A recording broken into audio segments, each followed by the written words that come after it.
أعوذ بالله من الشيطان الرجيم.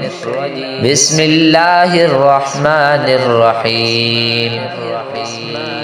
ياسين والقرآن الحكيم إنك لمن المرسلين على صراط مستقيم تنزيل العزيز الرحيم لتنذر قوما ما أنذر آباؤهم فهم غافلون.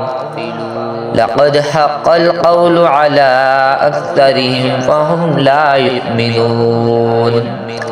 إنا جعلنا في أعناقهم فهي إلى الأذقان فهم مقمحون.